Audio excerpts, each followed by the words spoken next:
मार्गशीर्ष माह यानी अग्न मास के कृष्ण पक्ष की एकादशी को उत्पन्ना एकादशी या उत्पत्ति एकादशी के नाम से जाना जाता है, क्योंकि इसी दिन एकादशी माता का प्रागट्य हुआ था, उनका जन्म हुआ था। इसीलिए इस एकादशी को सबसे बड़ी एकादशी कहा गया है। इसी दिन एकादशी माता को वरदान भी भगवान नारायण ने प्रदान किया था। इस बार एकादशी तिथि का प्रारंभ 14 एवं 15 नवंबर 2025 शुक्रवार और शनिवार की मध्य रात्रि 12:50 से हो रहा है और एकादशी तिथि का समापन 15 एवं 16 नवंबर यानी शनिवार रविवार की मध्य रात्रि 2:38 पर एकादशी तिथि समाप्त हो जाएगी। सूर्योदय व्यापिनी शुद्ध हरिवासर एकादशी का जो व्रत है वो 15 नवंबर 2025 शनिवार को ही सबको रखना चाहिए। प्रातःकाल ब्रह्म मुहूर्त 4 बजे से व्रत आरंभ होगा, जो कि अगले दिन यानी 16 नवंबर 2025 रविवार की सुबह 7 बजे से लेकर के 9 बजे के बीच में आपको व्रत का पारणा कर लेना चाहिए। यानी दशमी तिथि के सभी नियमों का पालन आपको 14 नवंबर 2025 शुक्रवार को करना है और एकादशी का व्रत 15 नवंबर 2025 शनिवार को करना है तथा व्रत का पारणा 16 नवंबर 2025 रविवार को करना है। विष्णु एकादशी गीता तुलसी विप्र धेनवः असारे दुर्ग संसारे षटपदी मुक्तिदायिनी। भगवान श्री हरि विष्णु जी का पूजन करना, एकादशी का व्रत रखना, गीता जी का पाठ करना, तुलसी जी का पूजन एवं दर्शन करना, ब्राह्मण देवताओं की सेवा करना, उनको दान करना, उनको भोजन करवाना तथा गौ माता की रक्षा और सेवा करना, ये 6 कार्य इस कठिन संसार सागर को पार करने हेतु मोक्षदायक या मुक्तिदायक बताए गए हैं।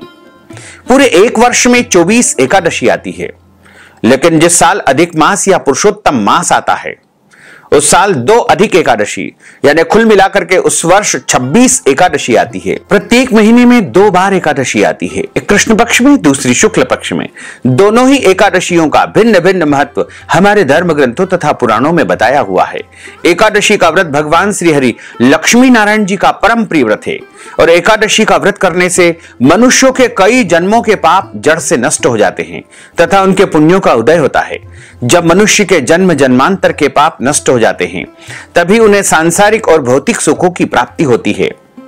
जो भक्तजन माताएं बहनें एकादशी का व्रत करते हैं उनको दशमी तिथि से लेकर के द्वादशी तक कुछ महत्वपूर्ण नियमों का पालन अनिवार्य रूप से करना चाहिए। दशमी के दिन एक समय शुद्ध एवं सात्विक भोजन करें तथा इस दिन चावल, शहद, लहसुन, प्याज, मांस, मदिरा, मसूर की दाल, कटहल की सब्जी का उपयोग नहीं करना चाहिए। दशमी के दिन पराये अन्न अर्थात दूसरे के घर का भोजन नहीं करना चाहिए। ब्रह्मचर्य व्रत का पालन करना चाहिए। एकादशी के दिन सुबह जल्दी उठ करके स्नान करके पूजा अर्चना करके एकादशी व्रत का संकल्प धारण करना चाहिए। पद्म पुराण के उत्तरखंड के अध्याय 64 में श्लोक नंबर 34 में लिखा हुआ है, एकादश्याम निराहार स्थित्वाहम परेहनि भोक्ष्यामि पुंडरीकाक्ष शरणम में भवाच्युत। हे कमल नयन, हे वासुदेव, हे जनार्दन, हे अच्युत, मैं एकादशी के दिन निराहार रह करके अगले दिन ही भोजन करूंगा। यदि आप ऐसा भी बोल देंगे तो भी आपका संकल्प हो जाएगा, लेकिन आपके घर में आपके निवास स्थान पर संकल्प करने की व्यवस्था है तो आप हाथ की मुद्रा को इस प्रकार रखें और अपने हाथ में शुद्ध जल, पीले पुष्प, जौ, तिल, कुछ पैसे, सुपारी, तुलसी जी का पत्ता रख करके 3 बार बोलिएगा, ओम विष्णवे नमः, ओम विष्णवे नमः, ओम विष्णवे नमः। ओम तिथिर्विष्णु स्थावारो नक्षत्रम विष्णुरेव च योगश्च करुणम विष्णु सर्वम विष्णुमयं जगत। ओम विष्णुर्विष्णु विष्णु श्रीमद् भगवतो महापुरुषस्य विष्णोर आज्ञेयः प्रवर्तमानस्य अद्य श्री ब्रह्मणोन्हि द्वितीय प्रार्धे श्री श्वेतवारः कल्पे वैवस्वतमन्वन्तरे अष्टाविंशतितमे कलियुगे कलिप्रथम चरणे भूलोके भारतवर्षे भरतखंडे जम्बूद्वीपे आर्यावर्तान्तर्गत ब्रह्मवर्तेक देशे अवंतिकायां विशालाक्षेत्रे महाकालवने हरसिद्धिपीठे क्षिप्रा तटे बुद्धावतारे रविर दक्षिणायने मासानाम उत्तमे मासे ही मार्गशीर्ष मासे शुभे ही कृष्ण पक्षे ही अद्यायः एकादश्यायां पुण्यतिथ्यो उत्तरा फाल्गुनी दिवस नक्षत्रे ही कन्या राशिस्ते श्री चंद्रेहि, कर्क राशिस्ते श्री देवराज गुरोः, तुला राशिस्ते श्री सूर्यैहि, शेषेषु ग्रहेषु यथा यथम राशि स्थान सत्सु एवं ग्रह गुणगण विशेषण विशिष्टायाम शुभ पुण्यतिथो। अपना नाम और गोत्र बोल लीजिएगा। श्रुति स्मृति पुराणोक्त वेदोक्त फल प्राप्त्यर्थम संकल्पित कामना संसिद्ध्यर्थम भगवते श्री लक्ष्मी नारायण देवता प्रीत्यर्थंच अद्य दिवसे ही उत्पन्ना एकादश्यायाम उत्पत्ति एकादश्यायाम व्रत कर्माहम करिष्ये। संकल्प प्रभु को समर्पित करने के बाद हाथ जोड़ करके उनसे प्रार्थना कर ले, हे दीनबंधु, हे दीनानाथ, आज मैं उत्पन्ना एकादशी उत्पत्ति एकादशी का व्रत करने जा रहा हूं या करने जा रही हूं। सभी नियमों का पालन करके पूरे विधि विधान से एकादशी का व्रत रखूंगा। यदि जाने अनजाने में मेरे द्वारा कोई भी त्रुटि हो जाए, गलती हो जाए, तो मुझे अबोध बालक जान करके क्षमा कर देना। इस प्रकार आपका एकादशी व्रत आरंभ हो जाएगा। एकादशी के दिन सूर्य भगवान को अर्घ्य प्रदान करें, माता पिता को प्रणाम करें, तुलसी माता का पूजन करें, गौ माता का पूजन करें। किसी को भी अन्न नहीं खाना चाहिए, केवल और केवल फलाहार करे। शुद्ध फलाहार गाय का दूध एवं फल बताए गए हैं। झूठ न बोले, क्रोध न करे, लड़ाई झगड़ा एवं वाद विवाद बिल्कुल न करे। ब्रह्मचर्य व्रत का पालन करना चाहिए। दाढ़ी कटिंग शेविंग नहीं करवाएं, नाखून न काटे, किसी भी मनुष्य का प्राणी का अपमान या अनादर न करे। दिन में सोना नहीं चाहिए, रात्रि में यथासंभव जितना हो सके जागरण करे। पूजन पाठ करके ब्राह्मण देवता के मुख से ही एकादशी व्रत कथा का श्रवण करें, क्योंकि ब्रह्म वाक्य जनार्दन, जब आप ब्राह्मण के मुख से कथा का श्रवण करते हैं तो आपको भगवान नारायण के श्री मुखारविंद से कथा सुनने का पुण्य प्राप्त होता है। और कथा सुनने के बाद ब्राह्मण देवता को यथाशक्ति दक्षिणा भी प्रदान करें। शुभ मुहूर्त में एकादशी के अगले दिन ही आपको व्रत का पारणा करना चाहिए। उत्पन्ना एकादशी के दिन सुबह स्नान करने के बाद, व्रत का संकल्प करने के बाद श्री हरि विष्णु का पूजन किया जाता है और भगवान विष्णु को साक्षी मान करके केले के वृक्ष की पूजा भी करना चाहिए। पूजा करते हुए उन्हें पीले फल, पीले पुष्प, तुलसी दल और पंचामृत समर्पित किया जाता है तथा एकादशी के दिन श्री विष्णु सहस्त्र नाम का पाठ भी किया जाता है। जो मनुष्य भगवान विष्णु का विधि विधान से इस दिन पूजा करते हैं उनके सारे पाप नष्ट हो जाते हैं। उत्पन्ना एकादशी के दिन माता एकादशी का जन्म हुआ है, प्रागट्य हुआ है, इसलिए इस दिन मां एकादशी की भी पूजा करना अत्यंत पुण्यदायक माना जाता है। इसके साथ ही जो कोई भी इस दिन देवी एकादशी की पूजा करता है उसे अपने पिछले पापों से, दोषों से छुटकारा मिल जाता है। इसके अलावा यह भी बताया गया है कि आप ये व्रत रखते हैं तो आपको मोक्ष प्राप्त होगा। इस दिन दान करने पर 1000 गायों के दान से अधिक पुण्य प्राप्त होता है। इससे बड़ा कोई भी पुण्य नहीं है। मार्गशीर्ष माह के कृष्ण पक्ष की एकादशी को उत्पन्ना एकादशी या उत्पत्ति एकादशी के नाम से जाना जाता है। इस बार एकादशी तिथि का प्रारंभ 14 एवं 15 नवंबर 2025 शुक्रवार एवं शनिवार की रात 12:50 से हो रहा है और एकादशी तिथि का समापन 15 एवं 16 नवंबर 2025 शनिवार रविवार की रात को 2:38 पर होगा। अतः उत्पन्ना एकादशी का व्रत 15 नवंबर 2025 शनिवार को ही सबको रखना है। सुबह 4 बजे से व्रत आरंभ हो जाएगा, जो कि अगले दिन यानी 16 नवंबर 2025 रविवार की सुबह 7 बजे से 9 बजे के बीच में आपको व्रत का पारणा कर लेना चाहिए। अब हम आप सभी को उत्पन्ना एकादशी की दिव्य और ज्ञानमयी कथा सुनाने जा रहे हैं। गुरुर्ब्रह्मा गुरुर्विष्णु गुरुर्देवो महेश्वरा गुरु साक्षात् परब्रह्म तस्मै श्री गुरुवे नमः। कृष्णाय वासुदेवाय हरये परमात्मने प्रणतः क्लेशनाशाय गोविंदाय नमो नमः। वरः पीडं नटवरवपुः कर्णयोः कर्णिकारं बिभ्रद्भास कनककपीशं वैजयन्तीं च मालां रन्ध्रान् वेणोर्धरसुधया पूरयन् गोपवृन्दैः वृन्दारण्यं सपदरमणं प्राविशत गीत कीर्तिः। जय जय श्री राधा रमण, जय जय नवल किशोर, जय गोपी चित चोर प्रभु, जय जय माखन चोर। मात मेरी श्री राधिका, पिता मेरे घनश्याम, इन दोनों के चरणन में मेरा बारंबार प्रणाम। मोहिनी मूरत श्याम की वो मन रही समाय, जो मेहंदी के पात में लाली रही समाय। धन यौवन एक दिन उड़ जाएंगे जैसे उड़े कपूर, मन मूरख तू राम भज क्यों चाटे जगधूर। राम कृष्ण दो एक है अंतर नहीं निमेष, इनके नयन कबीर है उनके चपल विशेष। बोलिए श्री लक्ष्मी नारायण भगवान की जय। उत्पन्ना एकादशी व्रत कथा के संदर्भ में बताया गया है कि एक समय की बात है, सूत जी महाराज कहने लगे कि हे ऋषियों, इस व्रत का वृत्तांत और उत्पत्ति प्राचीन काल में भगवान कृष्ण ने अपने परम भक्त युधिष्ठिर को सुनाई थी, वही मैं तुम्हें सुनाने जा रहा हूं। एक समय राजा युधिष्ठिर ने भगवान से प्रश्न किया कि हे प्रभु, मार्गशीर्ष माह के कृष्ण पक्ष की एकादशी व्रत की विधि क्या है और उसका फल क्या प्राप्त होता है तथा इस दिन किस प्रकार से क्रिया की जाती है, आप कृपा करके मुझे सुनाइए। यह वचन सुनकर के भगवान कृष्ण कहने लगे कि हे राजन, मैं तुमसे एकादशी व्रत का महात्म्य कहने जा रहा हूं। सर्वप्रथम हेमंत ऋतु में मार्गशीर्ष माह के कृष्ण पक्ष की एकादशी से इस व्रत को आरंभ किया जाता है। दशमी को सायंकाल भोजन के बाद अच्छी प्रकार से दातुन करें ताकि अन्न का अंश मुंह में न रह जाए। रात्रि को भोजन कदापि न करे, अधिक नहीं बोलना चाहिए। एकादशी के दिन प्रातःकाल 4 बजे तक उठ करके पहले व्रत का संकल्प करें और उसके बाद सभी नित्य क्रिया से निवृत्त होकर के आपको एकादशी का व्रत करना चाहिए। चोर, पाखंडी, परिस्त्रीगामी, निंदक, मिथ्याभाषी तथा किसी भी प्रकार के पापी से वार्तालाप बिल्कुल न करें। स्नान के बाद धूप, दीप, नैवेद्य आदि से 16 प्रकार से भगवान का पूजन अर्चन करें। रात को दीप दान करें।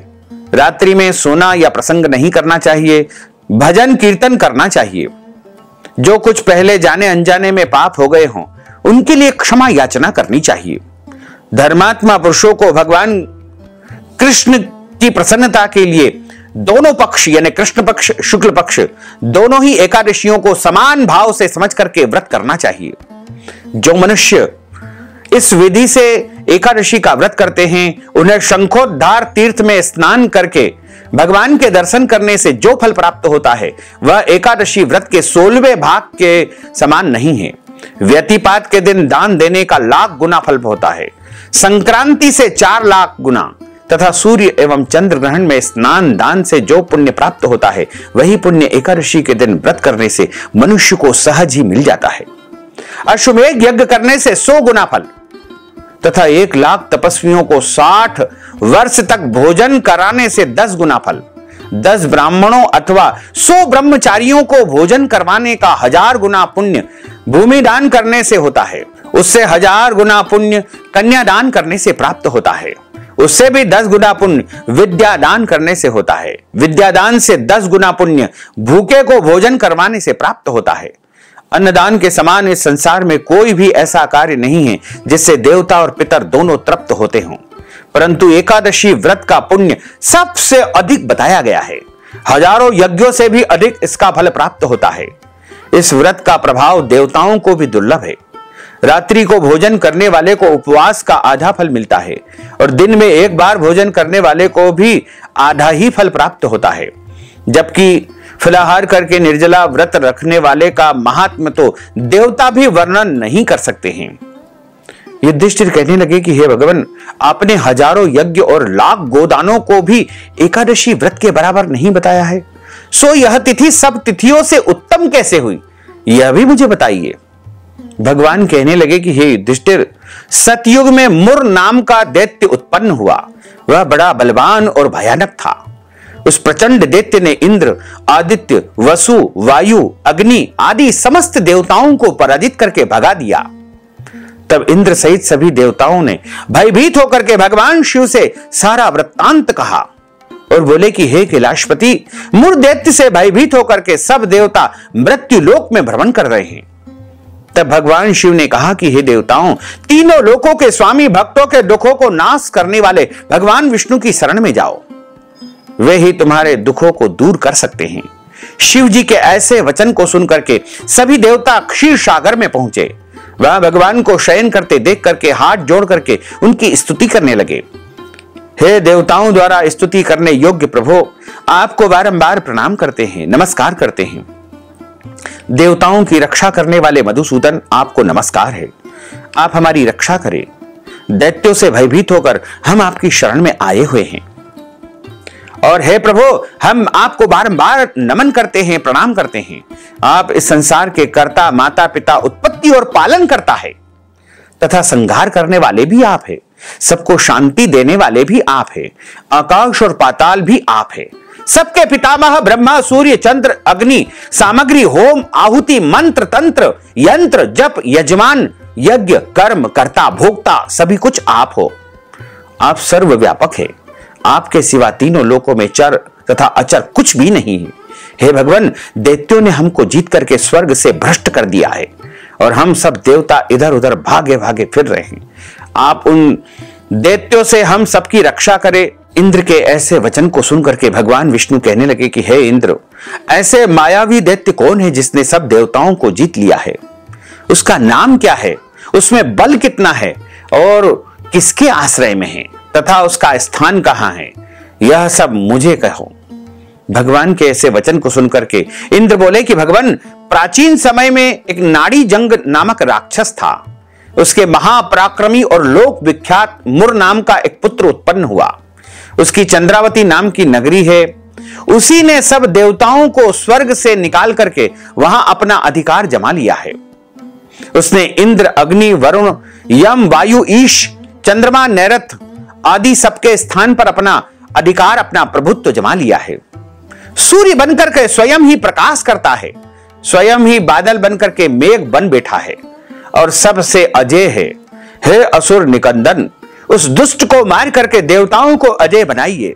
यह वचन सुनकर के भगवान ने कहा कि हे देवताओं, मैं शीघ्र ही उसका संहार करूंगा। तुम सब चंद्रावती नगरी को जाओ।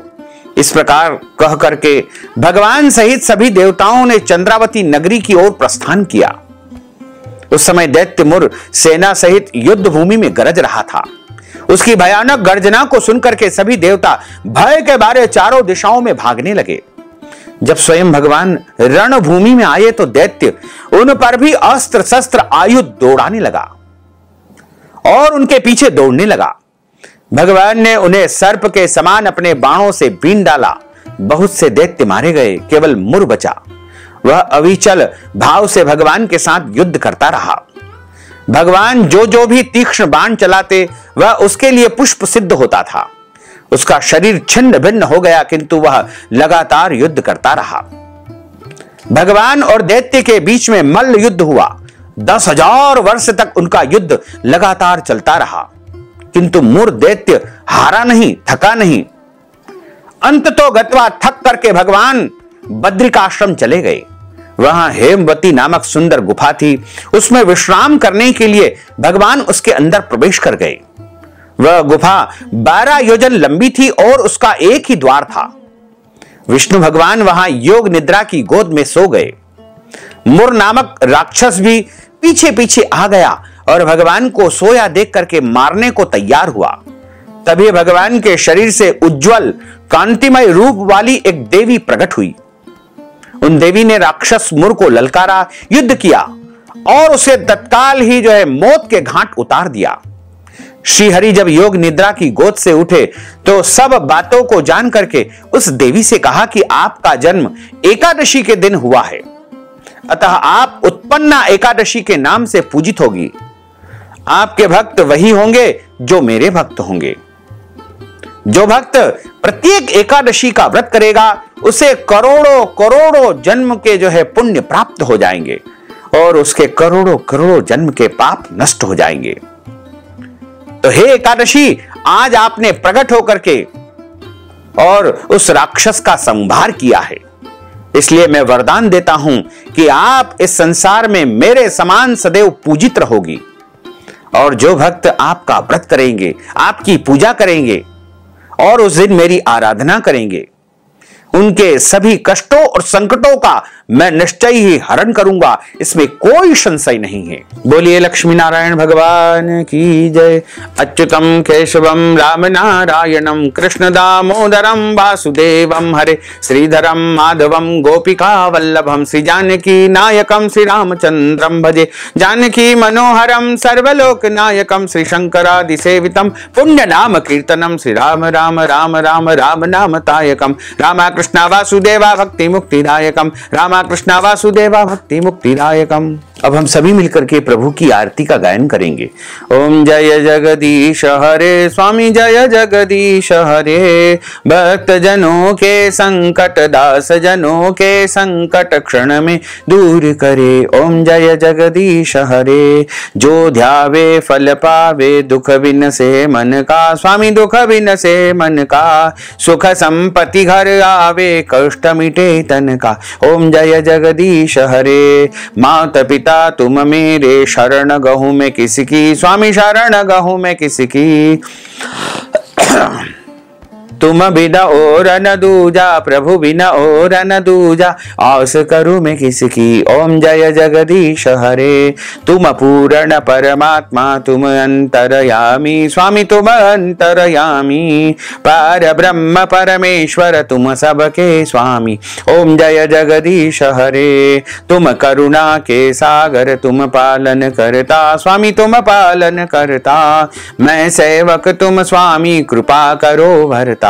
ओम जय जगदीश हरे, तुम हो एक अगोचर सबके प्राणपति, स्वामी सबके प्राणपति, किस विध मिलहूं दयामय तुमको मैं सुमति। ओम जय जगदीश हरे, दीन बंधु दुख हरता तुम रक्षक मेरे, स्वामी तुम ठाकुर मेरे, अपने हाथ उठाओ अपनी शरण लगाओ द्वार पड़ा तेरे। ओम जय जगदीश हरे, विषय विकार मिटाओ पाप हरो देवा, स्वामी पाप हरो देवा, श्रद्धा भक्ति बढ़ाओ संतन की सेवा।